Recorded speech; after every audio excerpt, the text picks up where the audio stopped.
All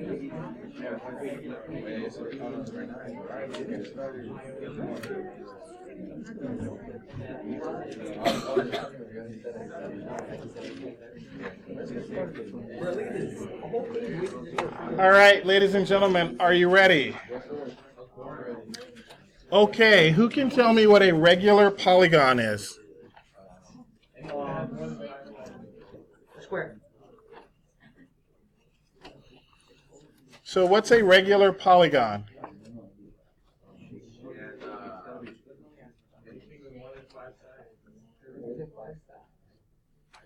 So I'm not sure if you guys remember from geometry, but a regular polygon is a polygon where all of the sides are congruent and all of the angles are congruent. So a regular polygon has congruent sides and congruent angles. So I think someone mentioned before a square. A square is a regular polygon because not only are all four sides congruent, all four angles are 90 degrees. Now it has to be both because a rhombus is an example of a polygon that is not regular. Because a rhombus, all four sides are congruent, but not necessarily all four angles. So regular polygon has four congruent sides, four congruent angles. Well, for a quadrilateral. So a regular pentagon would have five congruent sides, five congruent angles. As far as the triangle, there's only one that exists there, and that is the equilateral triangle, where all three sides are congruent and all of your angles are 60 degrees. Okay, so it is the equilateral triangle and the square that we're going to use today in helping us to generate our unit circle.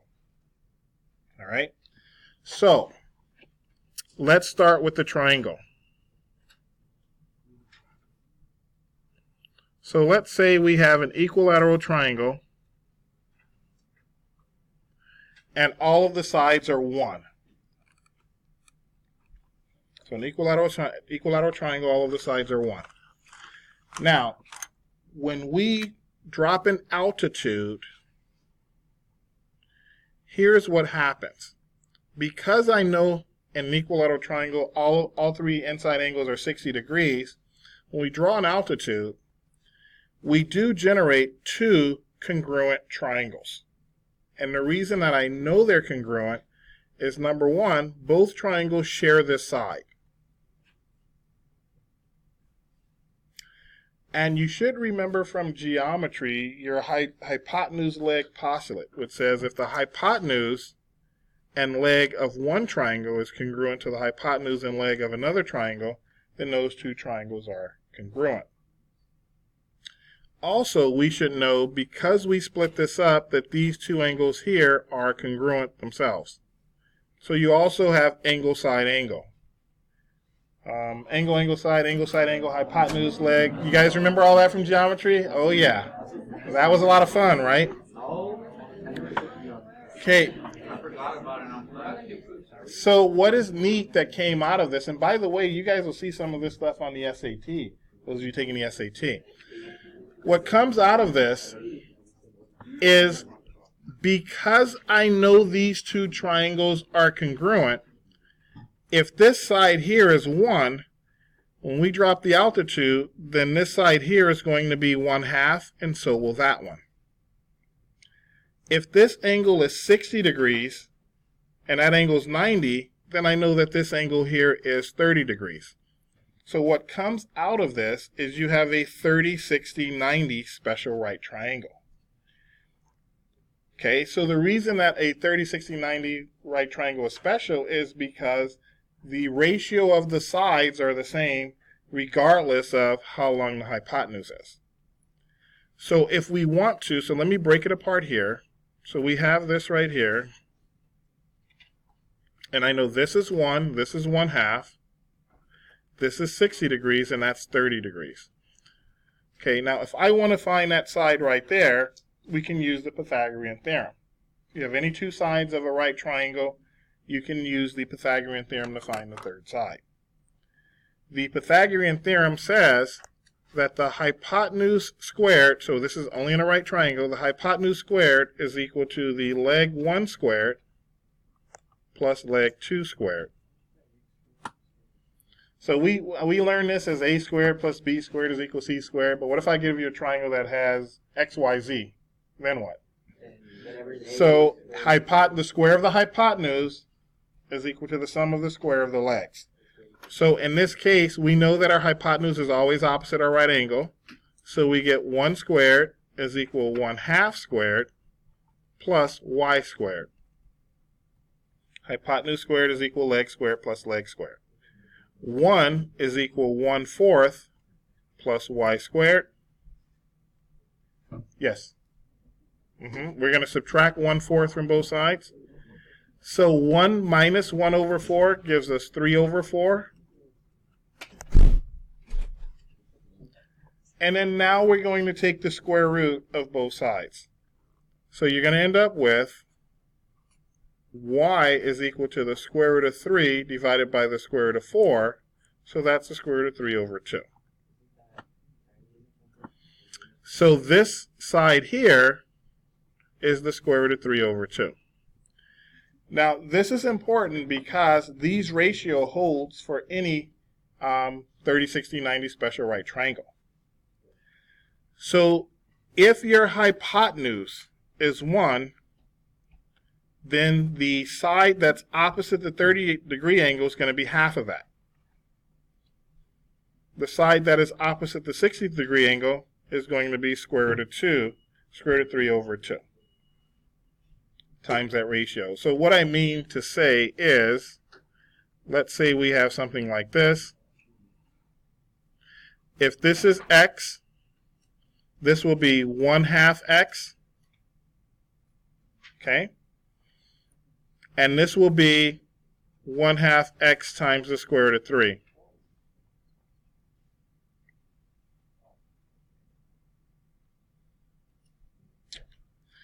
So that's our 30, 60, 90 special right triangle. Now, another thing that we know is that the sine of an angle is the opposite side to that angle divided by the hypotenuse. So the sine of 30 degrees is 1/2 divided by 1. The cosine is the adjacent side divided by the hypotenuse. So if our reference point here is the 30-degree angle, the side that's adjacent is square root of 3 over 2. So the cosine of 30 would be square root of 3 over 2 over 1. Hold on.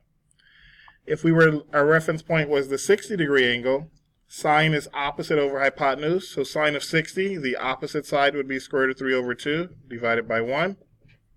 Cosine of 60 would be adjacent divided by hypotenuse, which is 1 over 2 divided by 1. Okay, so we're going to use all of this information to help us fill out our unit circle. E.g., question? I don't get what you're proving right there with the bottom right triangle. That one? Yeah. Okay, let's get rid of it. All right, so. Okay, then don't think about it. All right, so let's take a look at a square.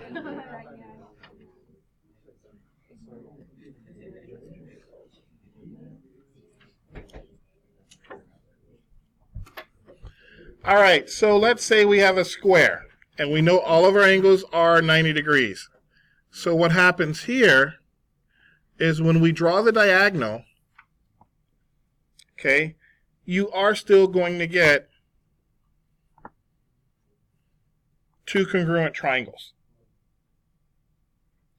And the reason these triangles are congruent is by side angle side. So the side angle side of this triangle is congruent to the side angle side of that one. These two triangles are congruent. And also those triangles share that side there. There are 180 degrees for the interior angle for any triangle. So if this angle is 90 and these two angles are congruent, they have to be 45 and 45. Okay. So if our hypotenuse is 1 then we could very easily find the length of the sides of these other two. Because these are the same, if I call this one x and that one x, we can use the Pythagorean theorem again. So here, hypotenuse squared, so 1 squared is equal leg 1 squared plus leg 2 squared. X squared plus x squared gives you what? No. 2x squared. 2x squared. We're going to divide both sides by 2. And we're going to end up with x squared is equal 1 over 2. Take the square root of both sides. And we're going to get x is equal to the square root of 1 divided by the square root of 2, or 1 divided by square root of 2. So each of these side lengths are 1 divided by square root of 2.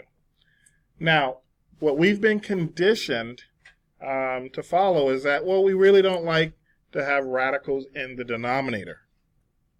Okay, so we talked about this earlier in an earlier unit. How do we rewrite this so that we don't have a radical in the denominator? 1 over 2 to the power, or 2 to the power of negative square. Not sure. 2 to the power of negative 1. Can't square everything, because if I square everything now, I'm changing the value of our initial problem. 2 to the power of negative 1. So if I have 2 over 3 and then I squared it, then I get 4 over 9. That's not the same number. I don't want to change the value. So whatever I come up with, it has to numerically be equivalent. So what did you do? Multiply 1 over square root of 2 by square root of 2 over square root of 2. Right. So what we do here is we multiply by a special form of 1. See, square root of 2 divided by square root of 2 is 1. 1 is the multiplicative identity. We can multiply anything by 1 and not change its value. So I know that I'm not changing the value of our original expression. So 1 times square root of 2 is square root of 2. Square root of 2 times square root of 2 is 2. So ladies and gentlemen, 1 divided by square root of 2 is equal to square root of 2 over 2. If you were to plug that into the calculator, you will see that these are numerically equivalent. In pre-calculus, it's a tremendously big deal. We don't like a radical in the denominator. For those of you who will be taking calculus with me next year, we don't care. 1 over square root of 2 is still a numerical correct answer. But in any event, so this x is square root of 2 over 2, and so is that one. So the sine of 45 is opposite over hypotenuse. So the sine of 45 degrees would be square root of 2 over 2 divided by 1. The cosine of 45 degrees is adjacent divided by hypotenuse. So the cosine of 45 degrees is square root of 2 over 2 over 1. So what do you know? At 45 degrees, sine and cosine are both equal to square root of 2 over 2. Okay, now what I'd like for us to do is let's go ahead and take a look at our unit circle chart. You have two parts to it. You have a circle A and a circle B. So we're going to take a look at circle A.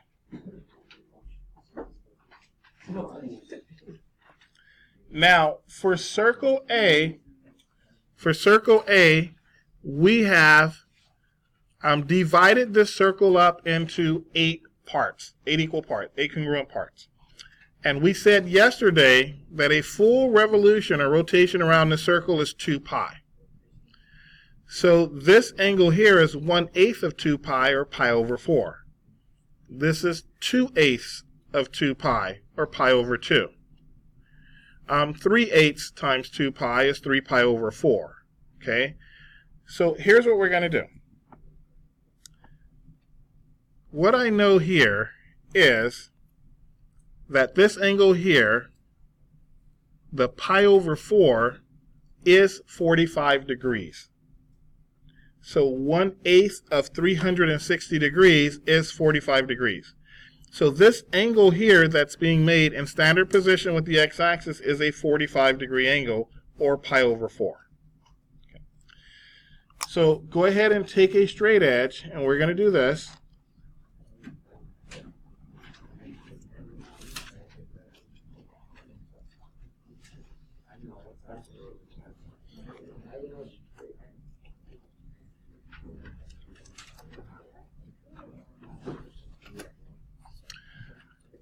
So what we're going to say is we're going to let the radius of this circle equal to 1.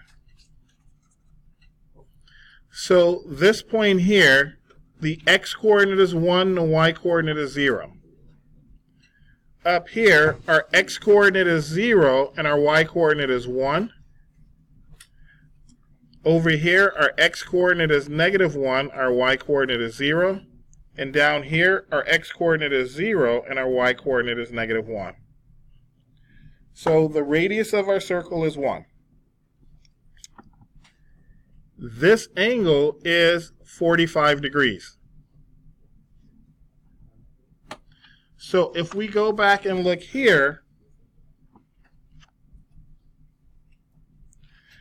so at 45 degrees, when our hypotenuse was 1, our opposite side was square root of 2 over 2. So if you think of this as in the xy coordinate plane, then that means that my y value is square root of 2 over 2. If I do this, make this an xy,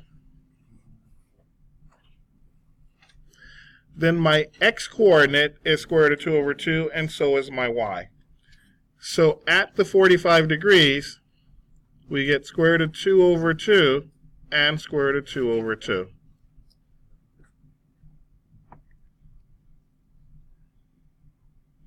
So this value here, this will be an isosceles right triangle. So from here to here is square root of 2 over 2. And our y value is square root of 2 over 2.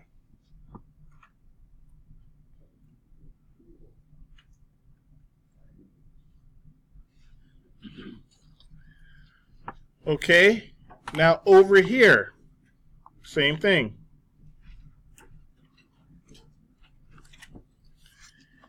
This angle here is also makes a 45-degree angle with the x-axis.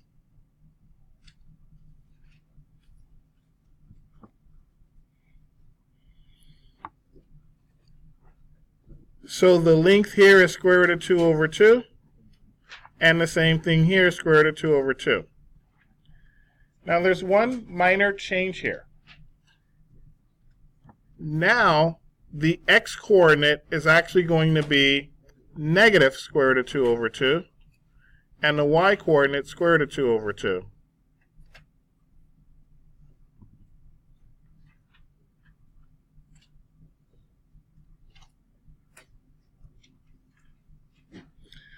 Okay, let's take a look in the fourth quadrant.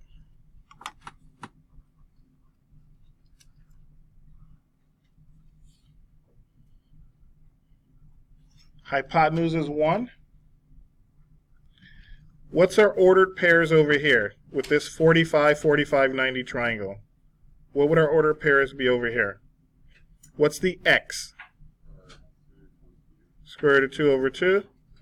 And how about the y? Negative square root of 2 over 2. Okay, and our last one over here.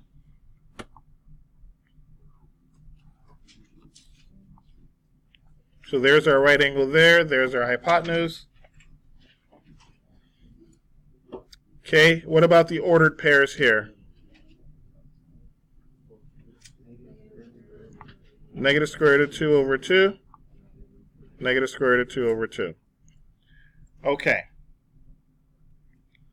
So our angle measures again. This is 45 degrees or pi over 4. Here is 90 degrees, pi over 2. This angle measure here is 3 pi over 4 or 135 degrees. This angle here is 180 degrees or pi. Over here, 225 degrees or 5 pi over 4. 270 degrees, 3 pi over 2, and then what about this one over here?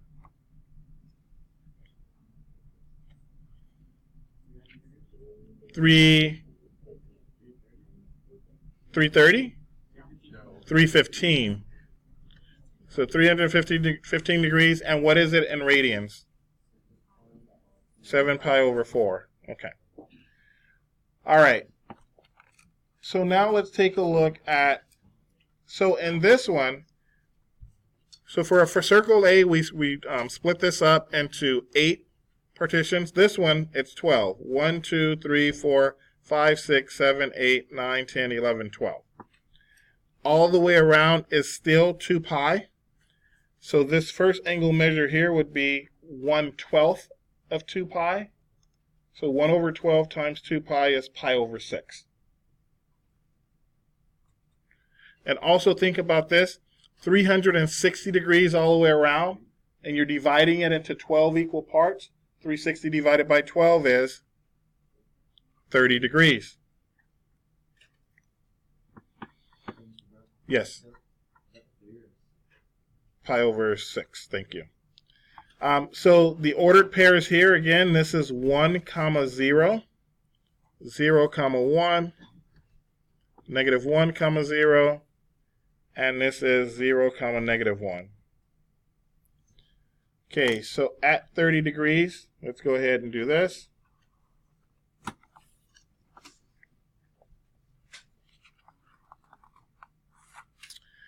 Our hypotenuse is still 1.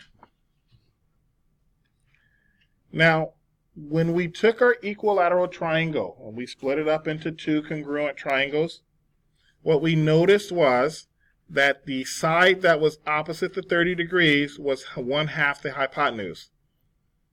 So this would be 1/2. The side that was adjacent to the 30 degrees was the square root of 3 over 2 times the hypotenuse. So that's square root of 3 over 2. So the ordered pair at pi over 6 is x, y. It's going to be square root of 3 over 2, 1/2.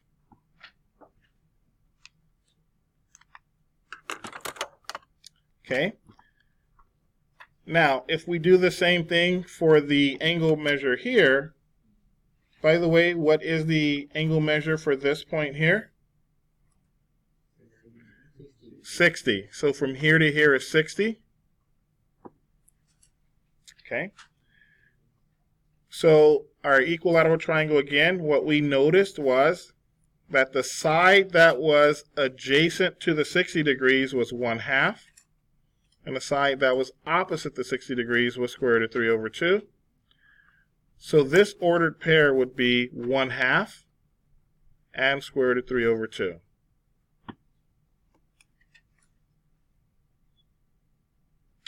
Now I'm going to leave the rest of this for you guys to fill out, but take a look at the positions that these occupy on this unit circle. And if you take a look at the first one we did, the only thing that changed was which quadrant it was in and whether it was negative or positive. So this is pi over 6, this is pi over 3, pi over 2. You guys remember what this angle measure was? 2 pi over 3. What about this one? Well, 3 pi over 4 is right in the middle. So this is, let's see, 1, 2, 3, 4, 5. 5 pi over 6. So it's 5/12 times 2 pi, which gives us 5 pi over 6. So here's our pi. What about this one? 7 pi over 6. So all of the angles that make a 30-degree angle with the x-axis are going to be over 6, and the angles that make a 60-degree angle with the x-axis will be pi over 3.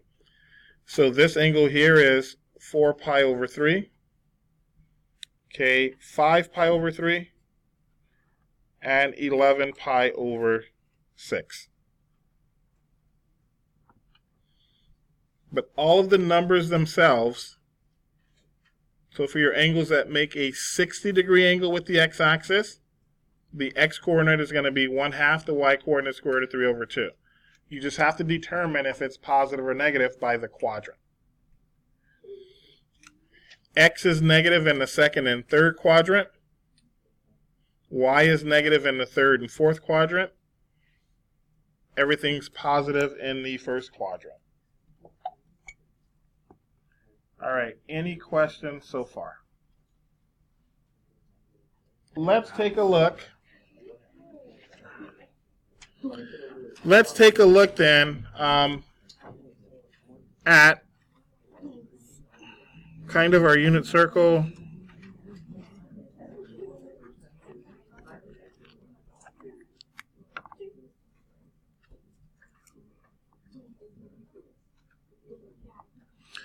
Okay, so with our unit circle, we're going to define the angle as theta. So with our unit circle where the radius is 1, we have an x-coordinate and a y-coordinate. Sine of theta is opposite divided by hypotenuse. So it's y over 1, or it's going to be y. Cosine of theta is adjacent divided by hypotenuse. So it's going to be x divided by 1, which is just x. Tangent of theta is sine of theta divided by cosine of theta. Sine of theta is y, cosine of theta is x. You may have also remembered that the tangent of theta is opposite divided by adjacent. So we all remember our SOHCAHTOA? So tangent is opposite divided by adjacent. So tangent of theta, the opposite is y, the adjacent is x. So this is also opposite over adjacent. But we see here that the tangent of theta is the sine over cosine. So it is y over x. Now, I'm not sure how far you guys got in Algebra 2, but we also have some reciprocal properties for trig functions. Okay, so how many of you have seen this function? Cosecant. No? Okay, cosecant of theta is 1 divided by sine of theta. Secant of theta is 1 divided by cosine of theta. And cotangent of theta is 1 divided by tangent of theta. These are the reciprocal trig functions. Can't spell.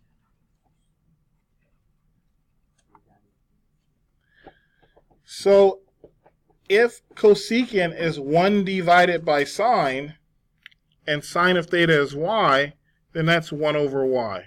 And then, of course, y cannot equal to 0.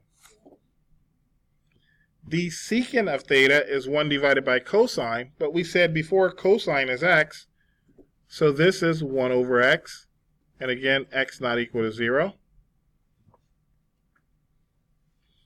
Now, cotangent is 1 divided by tangent. So that's 1 over y over x, which is x over y. Okay, so that's your sine, your cosine, and your tangent. You will need these for to solve when we get into the trigonometric equations. So that sounds like a lot of fun, I know. All right, so let's take a look at an example from your homework. Okay, so you're going to get a problem like this, and it's going to ask you for what are the values of all 6? What are the values of all 6 of our trig values? Yes. Looking for the cotangent. Cotangent. Theta, y still can't equal to 0, right? For this one, so y not equal to 0. Yes, thank you. Okay, so let's say you get something like this.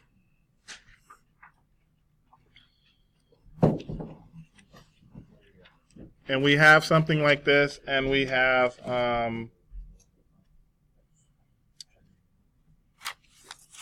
let's say it is -1/2 and square root of 3 over 2.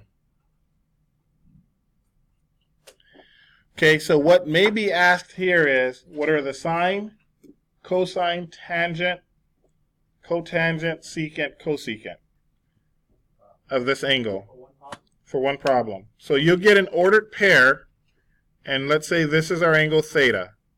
So we're going to need the sine of theta, the cosecant of theta, the cotangent of theta, the secant of theta, the tangent of theta, and the cotangent of theta.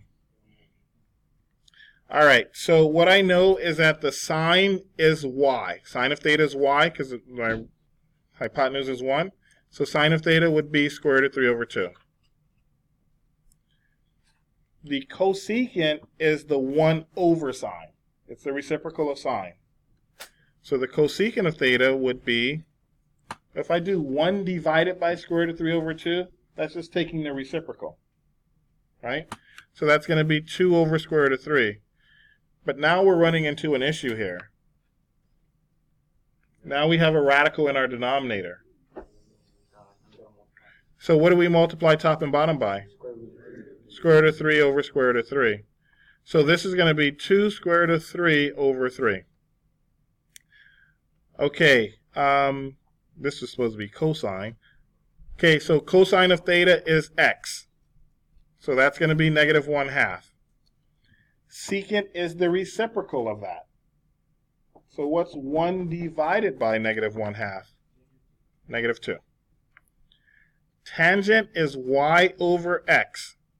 So tangent is y divided by x. So that's going to be square root of 3 over 2 divided by negative 1 over 2. So square root of 3 over 2 divided by negative 1 over 2. How do we handle this? Dividing fractions.